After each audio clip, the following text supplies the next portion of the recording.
Good morning students. तो हम लोग अब इस यूरोप महाद्वीप के अन्य महत्वपूर्ण बिंदुओं को देखने चल रहे हैं और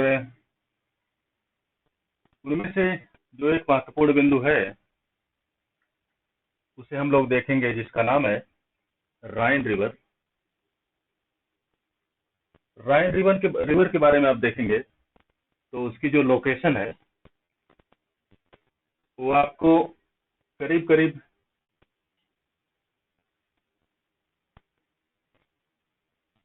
4 राष्ट्रों में मिलेगी। और वो राष्ट्र हैं 4 नहीं बल्कि 6 राष्ट्रों में मिलेगी। और वो राष्ट्र आप देखेंगे अभी। और जब हम देखेंगे कि राइन नदी का निकास कहाँ से होता है और राइन नदी जो है गिरती कहाँ पर है, तो उस दौरान हम लोग देखेंगे कि इसका जो कैचमेंट एरिया है, जो इसका बेसिन एरिया है, यानी जलग्रहण क्षेत्र, वो किन किन देशों में जो है विस्तारित है। और उसी संदर्भ में हम लोग देखते हैं कि राइन नदी आप देखेंगे तो ये आपको देखेंगे, ये स्विट्जरलैंड है, स्विट्जरलैंड कंट्री। और स्विट्जरलैंड कंट्री के जो उत्तरी भाग है, यहीं से राइन नदी निकलती है। और इसके उत्तरी भाग से निकलकर राइन नदी, ये जो आप देश देख रहे हैं, ऑस्ट्रिया और स्विट्जरलैंड के बीच में लिechtenstein है, जो कि इन दोनों के बीच में स्थित है। उससे सीमा बनाते हुए ये आगे बढ़ती है और यहाँ पर आपको एक झील मिलेगी, जो कि स्विट्जरलैंड, जर्मनी और ऑस्ट्रिया तीनों की सीमा पर स्थित है। और उसी झील से निकल करके ये राइन नदी इस स्विट्जरलैंड और जर्मनी की सीमा से होते हुए फिर उसके बाद फ्रांस और जर्मनी की सीमा से होते हुए यहाँ से जर्मनी के मुख्य भूमि में प्रवाहित होती है और जर्मनी के मुख्य भूमि से प्रवाहित होते हुए आगे इस नीदरलैंड में पहुंचती है और नीदरलैंड से होकर के जो उत्तरी सागर में जाकर गिर जाती है। तो हम लोग देखते हैं, यहाँ पर आप देखेंगे ये वाला उत्तरी भाग, और ये आप देखेंगे ये जो है झील है। और इस झील से होते हुए इसकी बाउंड्री से ऐसे करके ऐसे निकलते हुए यहाँ जर्मनी के मुख्य भाग में प्रवाहित होती है और फिर ये नीदरलैंड से होकर के इस उत्तरी सागर में गिर जाती है, नॉर्थ सी। और इसका नाम है राइन नदी, राइन रिवर, राइन।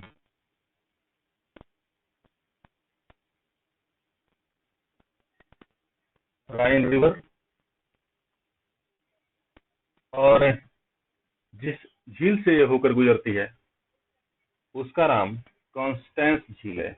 कॉन्स्टेंस, यानी ये जो आप झील देख रहे हैं इसे कॉन्स्टेंस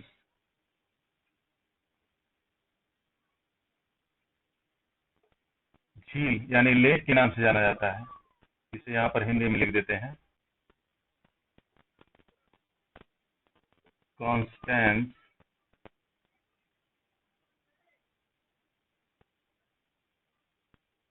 झील। देख रहे हैं आप, ये जो है स्विट्जरलैंड, जर्मनी और ऑस्ट्रिया तीनों की सीमा पर जो है स्थित है। इन तीनों की राजधानियों के बारे में हम लोग पहले ही बात कर चुके हैं। ऐसे में यहाँ पर उसका उल्लेख करना जरूरी नहीं है। और एक चीज आप देखेंगे कि ये जो नदी है, ये नदी जो है यूरोप महाद्वीप की दूसरी सबसे लंबी नदी है, डेन्यूब नदी के बाद, जिसको हम लोग आगे देखेंगे। और it means Ryan river originates from northern part of Switzerland and passes through boundary between Switzerland and Liechtenstein, and also passes through Constanzil, that creates boundary between Switzerland, Austria, and Germany, and further it creates boundary between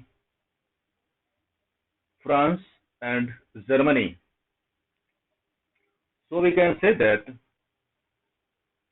before discharging its waters into North Sea, Rhine River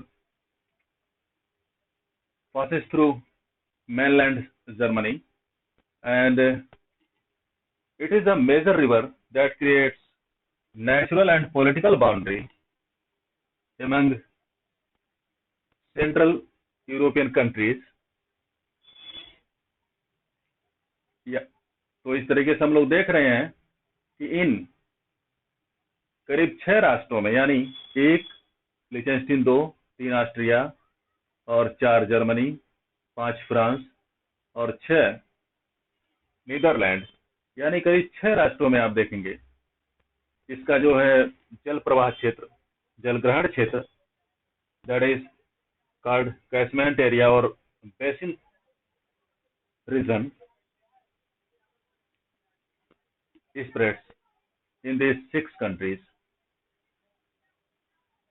और इस तरीके से हम लोगों ने राइन river के बारे में देखा। तो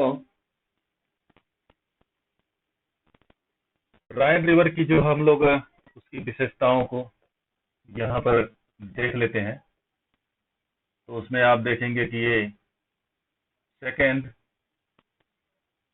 लॉन्गेस्ट, यानी दूसरी सबसे लंबी नदी है। तो प्रश्न उठता है कि पहली यूरोप की सबसे लंबी नदी कौन सी है? तो उसका नाम होगा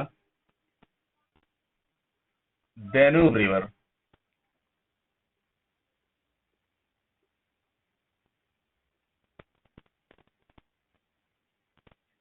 डेन्यूब रिवर जो कि पहली यूरोप की सबसे लंबी नदी है। So Danube is the first longest river of European continent and Rhine is the second. अब आगे हम लोग बात करते हैं। तो यहां पर आप देखेंगे कि रॉटरडम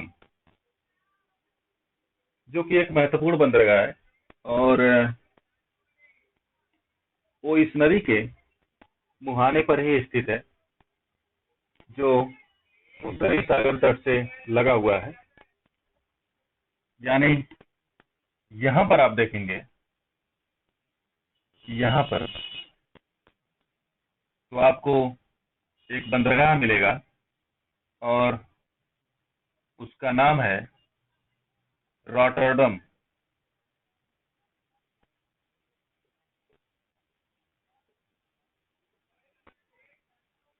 रॉटरडम बंदरगाह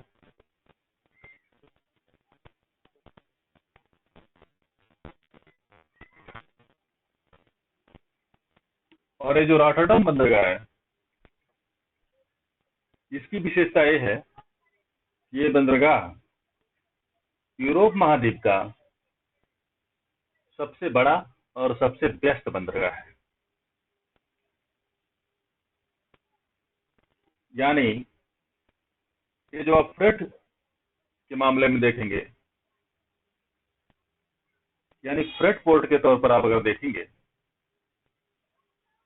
यानी जहां से आयात निर्यात किया जाता है सामानों का, उस तौर पर अगर आप देखेंगे तो इस मामले में ये यूरोप महाद्वीप का सबसे बड़ा बंदरगाह है। तो देखते हैं इसे।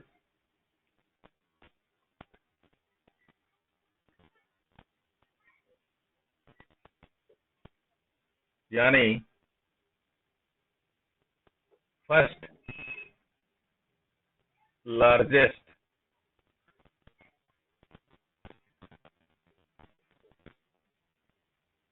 एंड फर्स्ट बिजिएस्ट,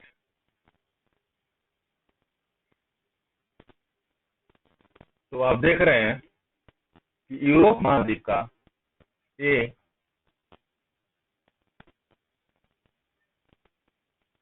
सबसे बड़ा और सबसे व्यस्त बंदरगाह है आयात और निर्यात की दृष्टि से। So Rotterdam port that is located at the coast of North Sea near mouth of Rhine River is the largest first and biggest first port of this European continent, and that is followed by Antwerp and you can say that Hamburg के बारे में हम लोग पहले बात कर चुके हैं। यानी अगर बेस्ट बंदरगाह के तौर पर आप देखेंगे तो यूरोप महाद्वीप का जो है वो आपको दूसरा बंदरगाह मिलेगा और उसका नाम है एंटवर्प, और वो यहाँ पर बेल्जियम के जो उत्तर पूर्व में आप देखेंगे, उत्तर पूर्व में, और इसका नाम है ये वाला, और इसे हम यहाँ पर लिख देते हैं जिसका नाम है ये एंटवर्प।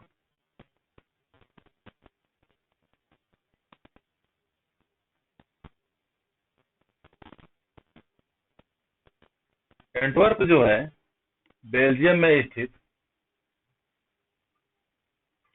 उत्तरी महासागर के तट पर दूसरा सबसे बेस्ट यूरोप का बंदरगाह है। देखने में लग रहा है कि बेल्जियम की मुख्य भूमि में है और इसका जो है ये जो है उत्तरी सागर के तट से सटा हुआ नहीं है, लेकिन ये पूरा आप देखेंगे जो उत्तरी सागर का जो एक किनारा है, यूरोप महाद्वीप का जो उत्तरी सागर से लगता हुआ किनारा है, वो काफी कटा फटा है। और ऐसे में जो उत्तरी सागर है उसका विस्तार यहाँ पर एंटवर्प तक है, एंटवर्प जलीय क्षेत्र तक है, और बीच में ऐसे कटा हुआ होने के कारण ये उत्तरी सागर से लगा हुआ है।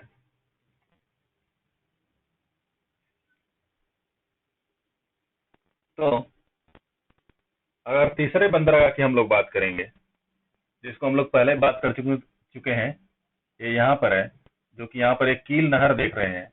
कील नहर जो आप देख रहे हैं, जो कि बाल्टिक सागर और उत्तरी सागर को हमने पहले बात की है कि जोड़ने का कार्य करती है। तो कील नहर के पश्चिम में ही जो हैम्बर्ग है,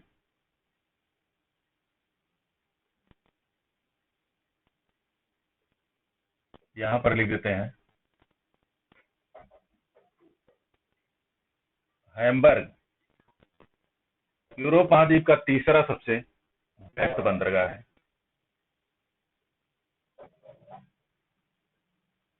थर्ड, तीसरा सबसे बेस्ट बंदरगाह है। और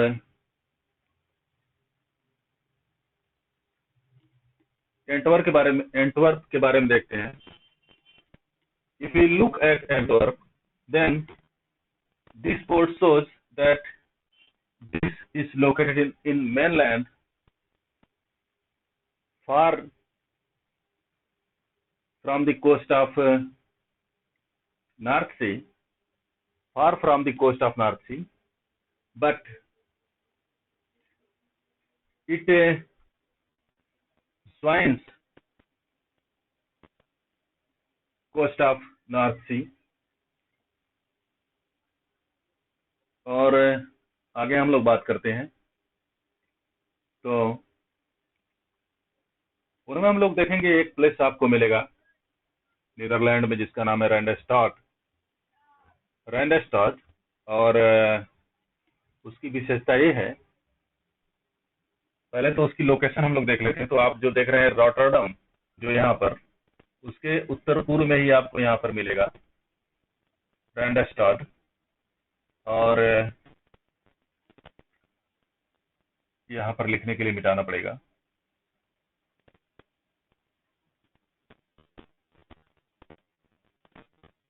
तो ये जो आप देख रहे हैं रैंडस्टॉट,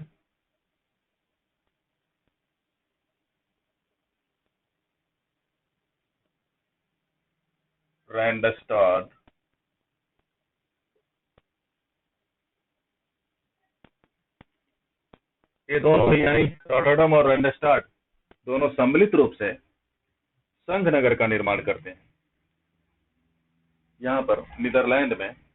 और so Rotterdam and Randstad all together create union city in a Netherlands country. और इस तरीके से आगे हम लोग देखते हैं. पहले हम लोग बात कर चुके हैं एम्स्टर्डम के बारे में, that is the capital of Netherlands.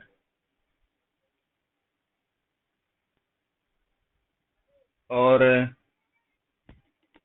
उसके बारे में हम लोग देखेंगे कि जो एम्स्टर्डम है वो किन वजहों से प्रसिद्ध है. तो देखते हैं.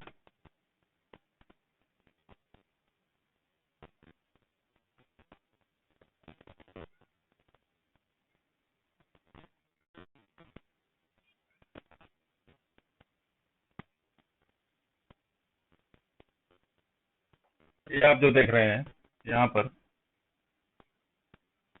ये नीदरलैंड के उत्तर में यहाँ पर तट से लगा हुआ ये जो साइन है, इसे ही एम्स्टर्डम के नाम से जाना जाता है.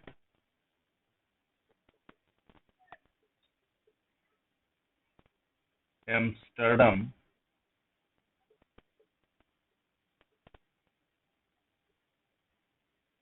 और ये राजधानी है नीदरलैंड कंट्री की. और इसकी विशेषता ये है कि ये विश्व में हीरा काटने और पॉलिश करने के लिए प्रसिद्ध है. यानी Amsterdam, that is capital of Netherlands, is famous for diamond cutting and polishing in the world. और अब आगे हम लोग बात करते हैं किल कैनाल के बारे में. And we are going to see about Kiel canal, and that is the largest, you can say that man-made busiest route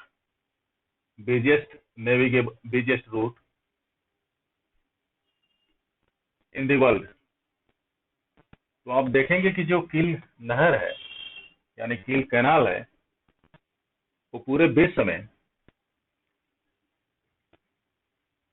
सबसे बेस्ट जो है जलमार्ग है जो कि मानव निर्मित है. यानी मानव निर्मित जलमार्ग के तौर पर अगर आप देखेंगे, यानी मैन मेड वाटरवे के तौर पर अगर आप देखेंगे तो ये पूरे विश्व में सबसे व्यस्ततम जलमार्ग है। और इस मामले में ये जो है पनामा, और जो आपको यानी कि अमेरिका महाद्वीप में पनामा कैनाल मिलेगी, और जो आपको एशिया महाद्वीप में सुएज कैनाल मिलेगी, इन दोनों को भी पीछे छोड़ देता है। सो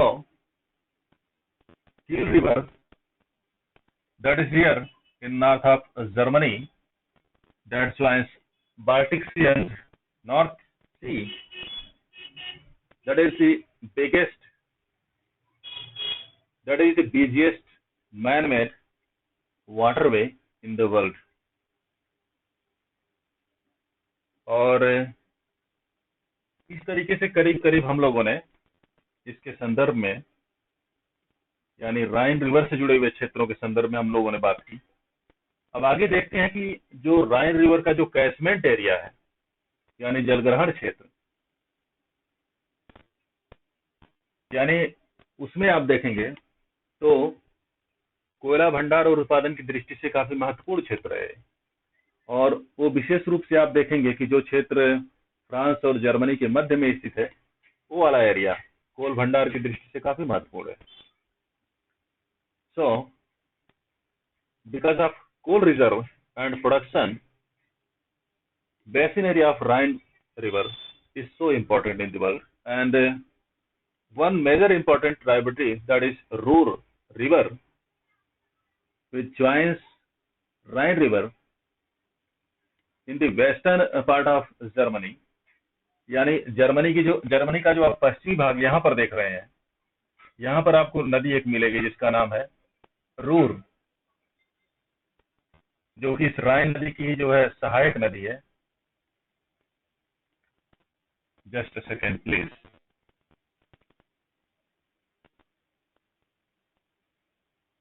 ये जो आप देख रहे हैं, ये नदी यहाँ पर लिखते हैं, इसका नाम है रूर, और ये सहायक नदी है राइन नदी की। और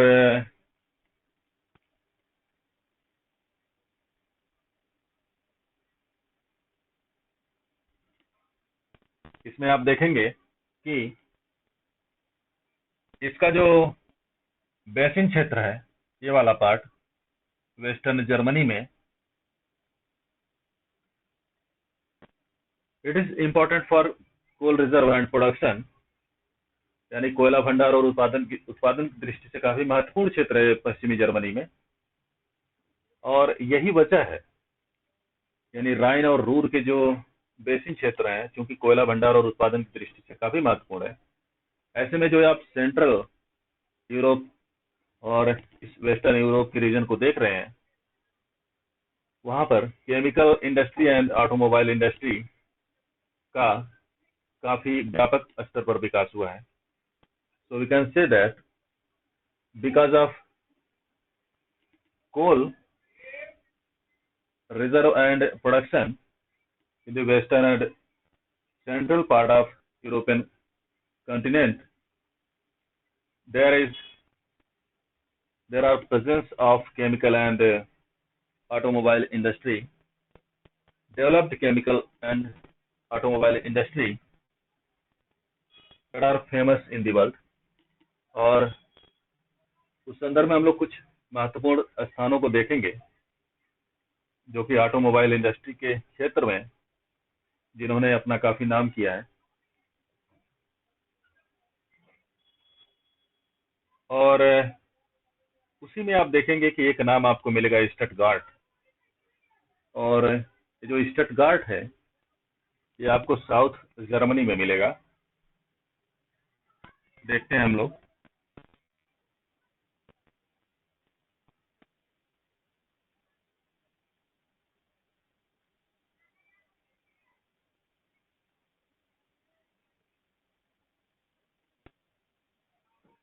यहाँ पर आप देखेंगे कि यहाँ पर तो आपको एक स्थान मिलेगा जिसका नाम है स्टटगार्ट।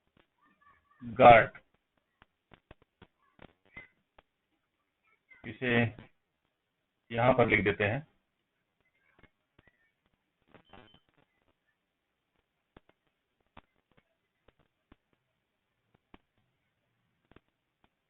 स्टटगार्ट।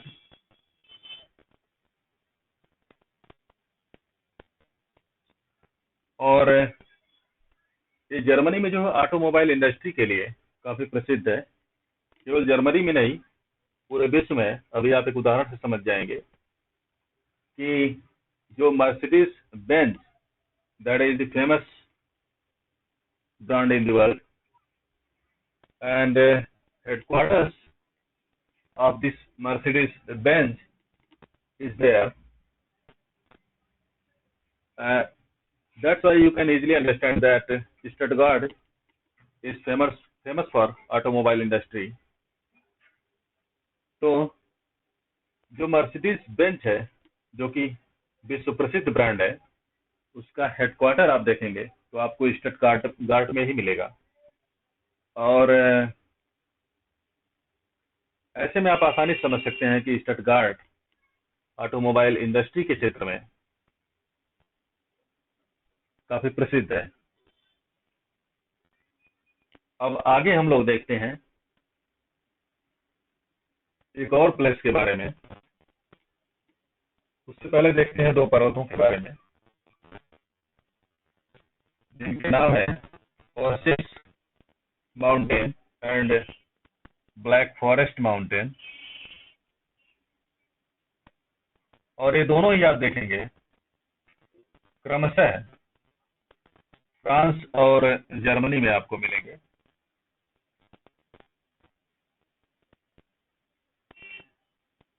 यानी जो ये वाला पोर्शन आप देख रहे हैं फ्रांस का, ये यहाँ पर ओसियस पर्वत है।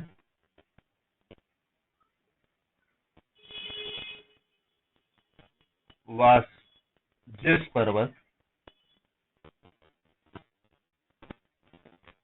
और इसके अगर आप पूर्व में देखेंगे, यानी जर्मनी वाला जो भाग है, यानी वेस्टर्न जर्मनी, तो वहां पर आपको मिलेगा ये वाला ब्लैक फॉरेस्ट।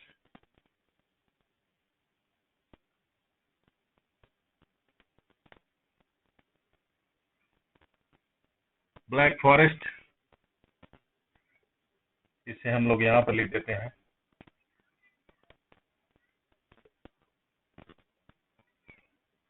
Black forest.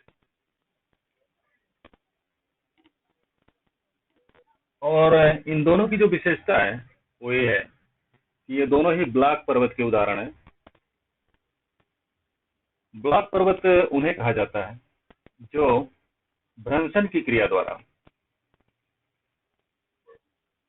उनका कुछ भाग जो है ऊपर उठ जाता है, यानी भूमि का कुछ भाग ऊपर उठ जाता है और कुछ भाग नीचे धंस जाता है। ऐसे में जो ऊपर उठा हुआ भाग होता है उसे हॉर्स्ट, यानी आप देखेंगे ब्लैक पर्वत के नाम से जाना जाता है, और नीचे वाले भाग को ग्रेवन के नाम से जाना जाता है। तो इन दोनों को आप देखेंगे, ये दोनों ही ब्लैक पर्वत के उदाहरण हैं। ब्लैक फॉरेस्ट जो कि आप देख रहे हैं कि पश्चिमी जर्मनी में फ्रांस की सीमा से लगा हुआ है, और फ्रांस के पूर्वी क्षेत्र में वोसियस पर्वत जो कि जर्मनी की सीमा से लगा हुआ है। ये दोनों ही पर्वतीय क्षेत्र हैं, दोनों की सीमा के काफी करीब स्थित है। So Vosges mountain, that is a block mountain, is in eastern part of France, and Black Forest, that is in western part of Germany, and Black Forest is also a block mountain. तो इन दोनों को आपने देखा, इन दोनों पर्वतों को। और इसके बाद हम लोग आगे चल रहे हैं और इस संदर्भ में हम लोग देखेंगे एक प्लेस को, जैसा कि हम लोगों ने बात की कि ये जो क्षेत्र है जर्मनी का, वो ऑटोमोबाइल और यानी ऑटोमोबाइल और केमिकल इंडस्ट्री के साथ साथ अन्य उद्योगों के लिए भी काफी प्रसिद्ध है, क्योंकि यहाँ पर जो है महत्वपूर्ण क्षेत्र कोयले इत्यादि के महत्वपूर्ण क्षेत्र स्थित हैं। तो उसी कड़ी में हम लोग देखेंगे एसएन को। और एसएन की अगर लोकेशन की बात की जाएगी तो ये आपको पूर्वी जर्मनी में आपको मिलेगा।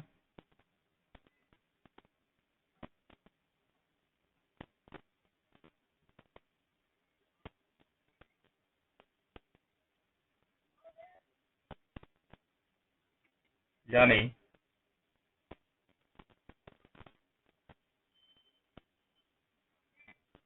ये वाला जो पार्ट आप देख रहे हैं यहाँ पर, सॉरी, ये यहाँ पर, तो आपको यहाँ पर जो है एसएन मिलेगा।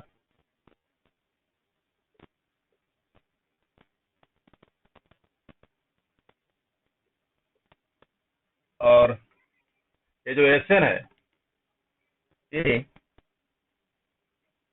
आयरन आयरन स्टील एंड यानी लौह इस्पात और भारी इंजीनियरिंग उद्योग की दृष्टि से काफी महत्वपूर्ण है जर्मनी में।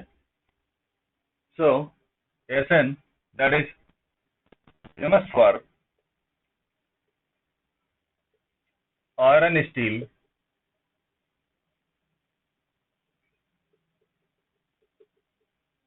यानी लौह इस्पात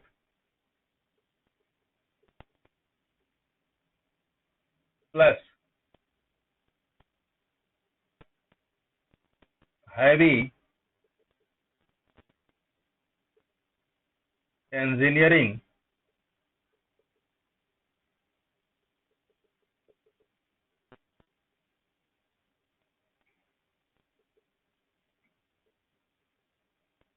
इंडस्ट्री यानी लौह इस्पात और भारी इंजीनियरिंग उद्योग की दृष्टि से एसन जो है जर्मनी के पूर्वी क्षेत्र में स्थित काफी महत्वपूर्ण प्लेस है। और इसके बाद हम लोग जो देखने चल रहे हैं उसमें आप देखेंगे कि पूर्वी जर्मनी में एक आपको जो है नदी मिलेगी जिसका नाम है वेसर। और इसके जो है वेसर जो है साउथ ईस्टर्न जर्मनी के क्षेत्र से ही निकलती है और ये उत्तरी सागर में आकर मिल जाती है। तो इसको हम लोग देखने चल रहे हैं। और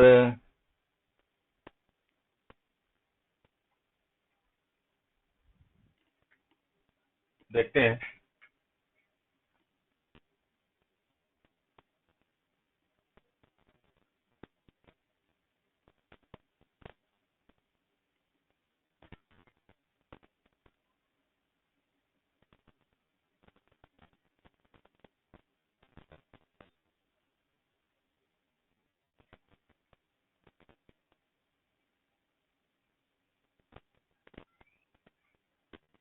यहाँ पर आप देखेंगे ऐसे करके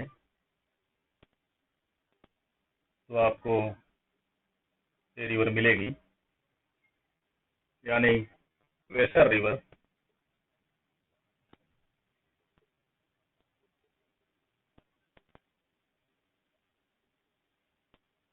वेसर नदी।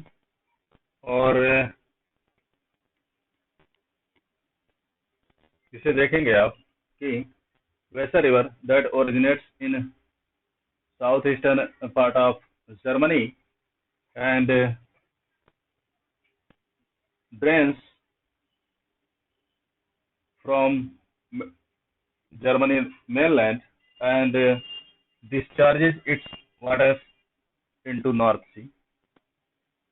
यानी उत्तरी सागर में अपने जल को जो है प्रवाहित करती है।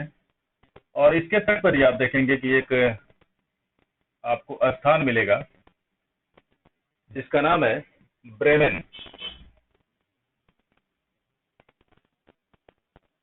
इसे यहाँ पर लिख देते हैं।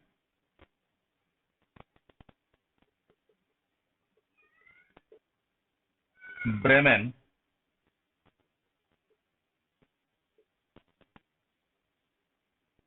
और ब्रेमेन की जो विशेषता है वो ये है कि ये पूरे विश्व में पेपर इंडस्ट्री यानी कि कागज उद्योग की दृष्टि से काफी महत्वपूर्ण है जर्मनी में। यानी पेपर इंडस्ट्री की दृष्टि से, यानी कागज उद्योग की दृष्टि से काफी महत्वपूर्ण है।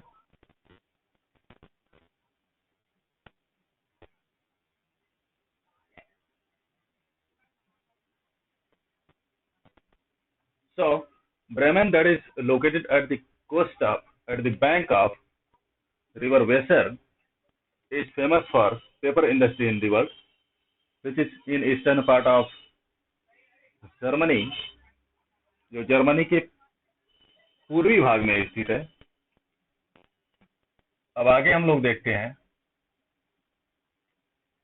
ये जो नॉर्वे देख रहे हैं,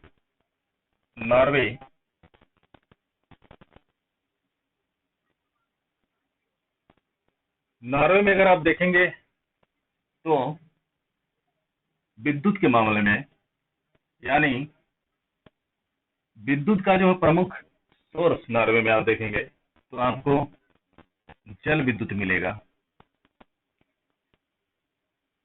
यानी हाइड्रो इलेक्ट्रिक पावर। और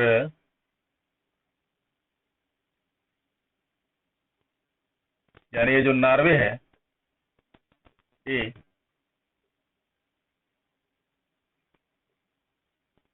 यहाँ पर आप देखेंगे तो सबसे बड़ा जो विद्युत का सोर्स है वो है हाइड्रो इलेक्ट्रिक पावर, यानी जल विद्युत।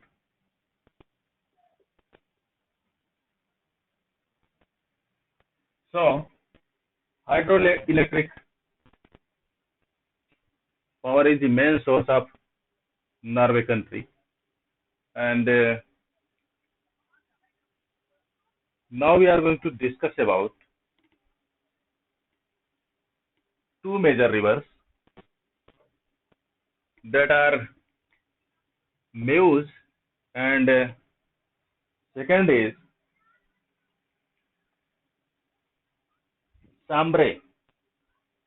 सांब्रे और म्यूज नदियों के बारे में हम लोग देखने चल रहे हैं, और उसे आप देखेंगे वो दोनों ही नदियां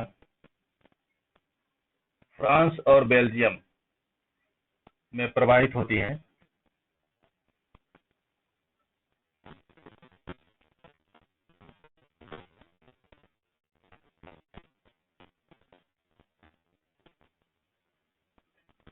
यहाँ पर आप देखेंगे कि जो ये फ्रांस का क्षेत्र है, यानी उत्तर पूर्वी क्षेत्र से यहाँ पर सांब्रे नदी निकलती है, और ये बेल्जियम में आगे बढ़ती है। उसी में जो है, यानी फ्रांस के, यानी सांब्रे नदी के दक्षिण से आप देखेंगे एक और नदी निकल करके बेल्जियम में प्रवेश करती है, जिससे सांब्रे नदी आकर के मिल जाती है, यानी संगम का निर्माण करती है, और इस तरीके से आगे बढ़ती है। आगे बढ़ते हुए देखेंगे आपकी जो बेल्जियम और नीदरलैंड है, इसकी जो सीमा पर पहुंचती है, और कुछ हद तक जो है सीमा पर ही इन दोनों के बीच प्राकृतिक और राजनीतिक सीमा का निर्माण करती है। फिर आगे बढ़ करके ये जो है आप देखेंगे कि नीदरलैंड में प्रवाहित होती है, जो कि बेल्जियम और नीदरलैंड के बीच प्राकृतिक और राजनीतिक सीमा का निर्माण करती है। इस दृष्टि से हालांकि, यानी प्राकृतिक और राजनीतिक सीमा का निर्माण करने की दृष्टि से हालांकि ये बहुत महत्वपूर्ण नहीं है, लेकिन इन दोनों ही नदियों का जो बेसिन क्षेत्र है, यानी कैचमेंट एरिया, यानी जलग्रहण क्षेत्र, जो कि फ्रांस और बेल्जियम में स्थित है, वह एरिया जो है कोयला के उत्पादन, भंडार और उत्पादन की दृष्टि से काफी महत्वपूर्ण है। यानी इस संदर्भ में जो है एक महत्वपूर्ण स्थान रखता है। तो ये नदी है साम्ब्रे,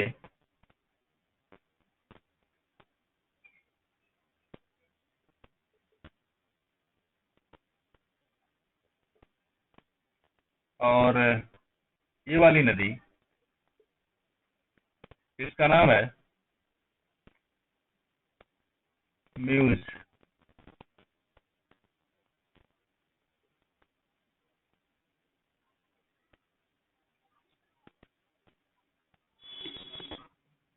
इस तरीके से आप देख रहे हैं इन दो नदियों को। सो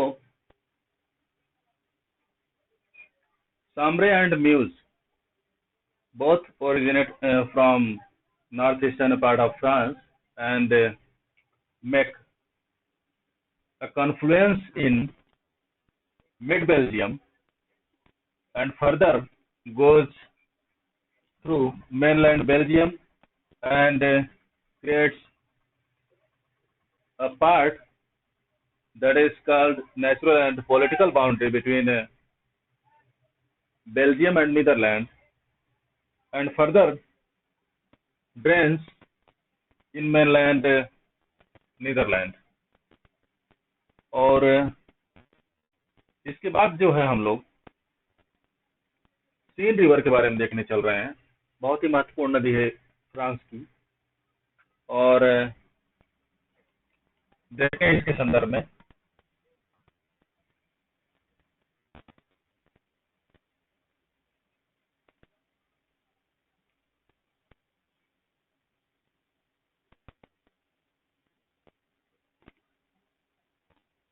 सीन रिवर, और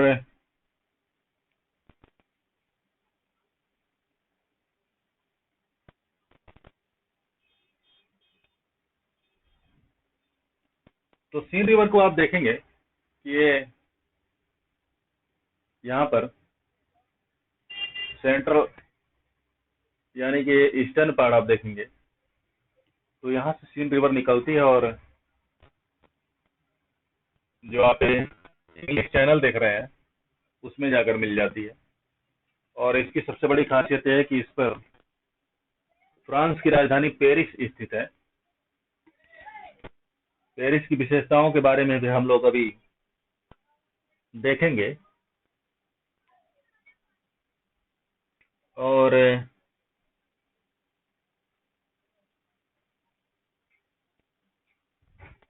देखते हैं, तो ये आप देख रहे हैं कि इसके ईस्टर्न पार्ट से निकलती है और ऐसे आकर के इंग्लिश चैनल में मिल जाती है। और इसी के तट पर जो है फ्रांस की राजधानी ये जो पेरिस है,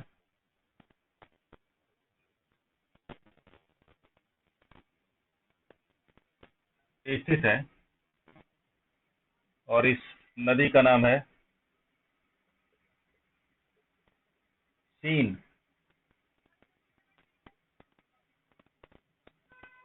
एक महत्वपूर्ण नदी है फ्रांस की, जो कि आप देख रहे हैं कि मध्य पूर्वी क्षेत्र से निकल रही है। So Seine, a river that originates from Middle East France and discharges its waters into English Channel, and Paris, that is the capital of France, is located at the bank of this river। और इसके बाद जो है हम लोग इस नदी के, यानी जो सीन नदी है, इसको तो हम लोग देख ही चुके हैं। ये जो पेरिस है, पेरिस की हम लोग जो है विशेषताओं के बारे में देखेंगे, यानी वे कौन से कुछ महत्वपूर्ण बिंदु हैं जो कि पेरिस से संबंधित है। तो फ्रांस को तो आप जानते हैं कि इसको जो है 1789 में फ्रांसीसी क्रांति के बाद ये आज का फ्रांस जो है अस्तित्व में आया। और 1789 के बाद 1889 में आप देखेंगे तो 1889 इसलिए महत्वपूर्ण है कि 1889 में ही जो एफिल टावर है उसका निर्माण किया गया और वो यहाँ पर पेरिस में ही आपको मिलेगा। देखते हैं हम लोग।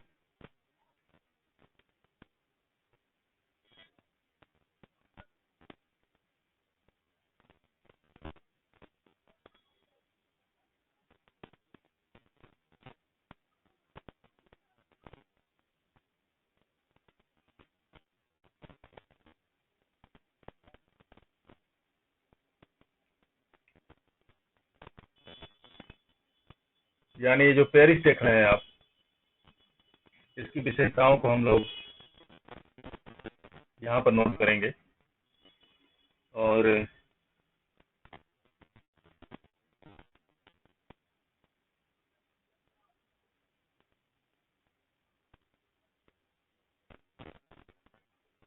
एफिल टावर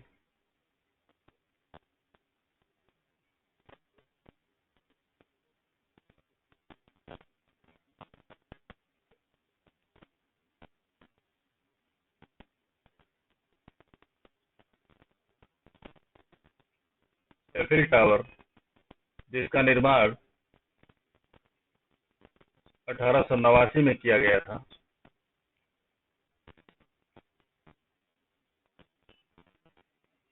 और इसे आप देखेंगे बेसिकली जो इसका निर्माण किया गया था फ्रांस की क्रांति के 100 साल बाद, यानी 1789 के बाद 1889 में किया गया था। और इसको जो है, यानी जो फ्रांस की क्रांति है, उसको आप एक तरीके से देखेंगे, उसको मनाने के लिए 100 साल बाद उसकी जो शतवार्षिकी, यानी 100 साल पूरे होने पर उसकी याद फिर से लोगों के दिलों में ताजा करने के लिए एक आयोजन किया गया था। और उस आयोजन का जो है एंट्रेंस गेट जो है, इसे एंट्रेंस गेट के तौर पर एफिल टावर को बनाया गया था, जो कि पेरिस में स्थित है। So we can say that Eiffel tower that is in Paris, and it was created in 1889 to commemorate centennial of 1789 French Revolution. और it is also nicknamed Iron Lady. इसका जो इसको निकनेम दिया जाता है उसे आयरन लेडी निकनेम दिया जाता है।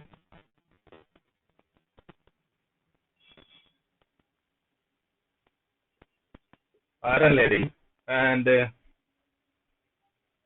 इसका जो नामकरण किया गया एफिल टावर को बनाने वाले जो मुख्य इंजीनियर थे उन्हीं के नाम पर किया गया है। And that is Gustav Eiffel. तो उनका नाम जो है गुस्ताव एफिल था, यानी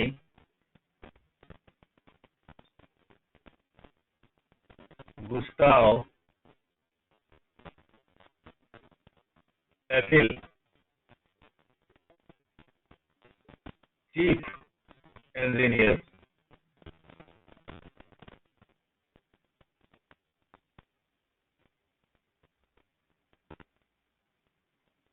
गुस्ताव एफिल, जो कि मुख्य इंजीनियर थे एफिल टावर को बनाने वाले। तो Eiffel tower was named after Gustav Eiffel. He was a chief engineer of this Eiffel Tower, and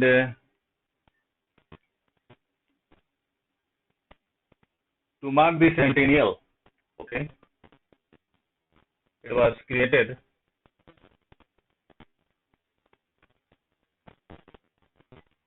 and to commemorate the centennial of French Revolution.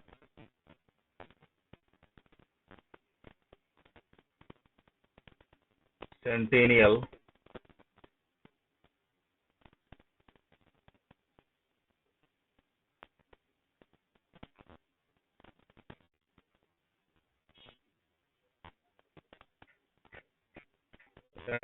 Centennial of French revolution 1789, यानी शतवार्षिकी।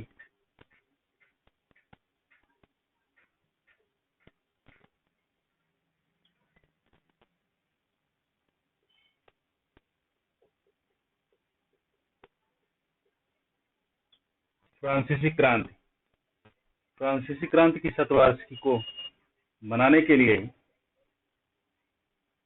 जो आयोजन किया गया था उसके इंट्रेंस गेट के तौर पर इसे निर्मित किया गया था।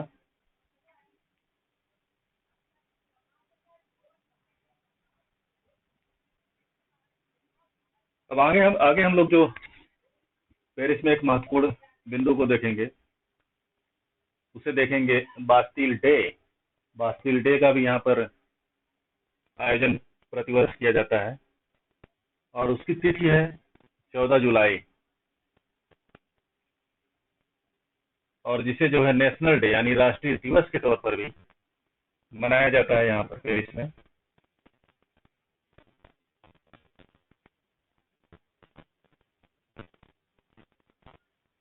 यानी ये पेरिस के बारे में हम लोग बात कर रहे हैं। बास्टिल डे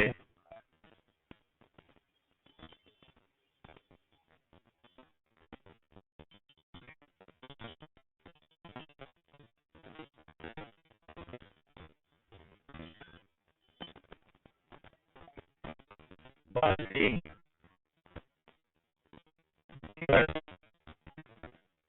14 जुलाई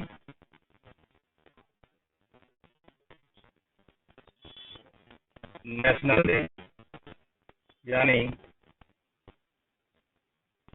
राष्ट्रीय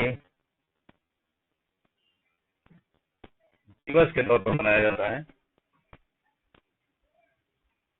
प्रत्येक 14 जुलाई को, प्रत्येक वर्ष की 14 जुलाई को जो है नेशनल राष्ट्रीय दिवस के तौर पर बास्टिल डे मनाया जाता है। So Bastille day that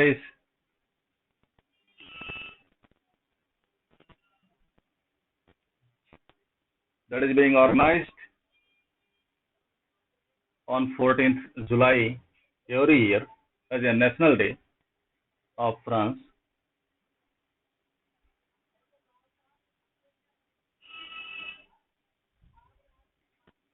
Bastille, sorry, TILLE। और आगे हम लोग बात करेंगे वर्साय पैलेस के बारे में, और वो भी आपको पेरिस में मिलेगी।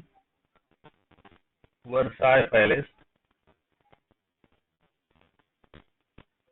हालांकि ये सब जो जनरल नॉलेज के पॉइंट्स हैं। पेरिस, तो यहाँ पर जो है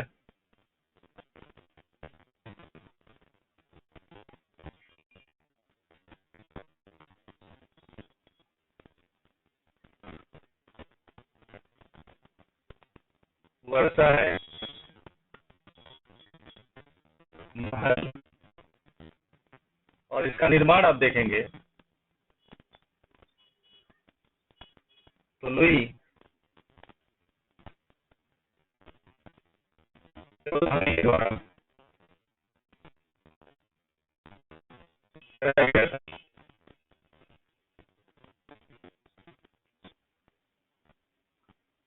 वर्साय पैलेस जो कि एक महत्वपूर्ण महल है यहाँ पर पेरिस में स्थित है।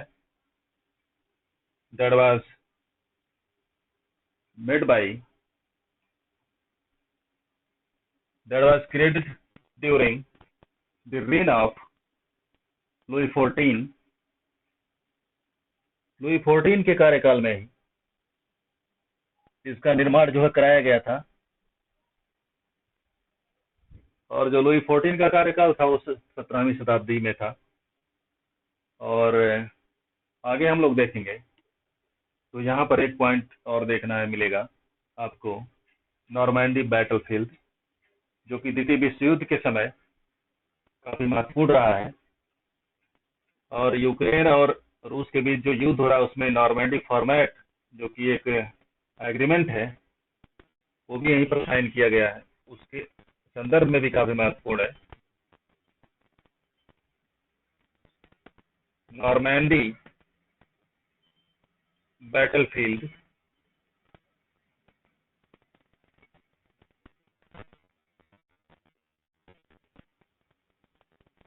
नॉर्मैंडी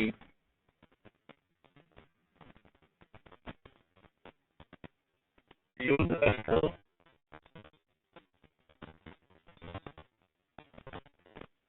द्वितीय विश्व युद्ध के दौरान यहाँ पर जो है फ्रांस और अमेरिका के काफी सैनिक मारे गए थे। और इस प्लेस को आप यहाँ पर देख सकते हैं, नॉर्मैंडी बैटलफील्ड को। तो इस तरीके से जो है पेरिस से जुड़े हुए कुछ महत्वपूर्ण बिंदुओं को हम लोगों ने देखा। और अब जो है आज की क्लास को यहीं पर हम लोग समाप्त करते हैं। और till now we have seen regarding Paris, Normandy battlefield, that is also located in Paris, and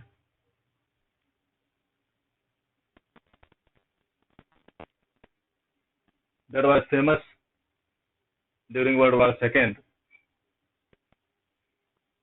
where many soldiers of France and America, United States of America, were killed in World War II। तो इस तरीके से हम लोगों ने जो है कुछ महत्वपूर्ण बिंदुओं को देखा।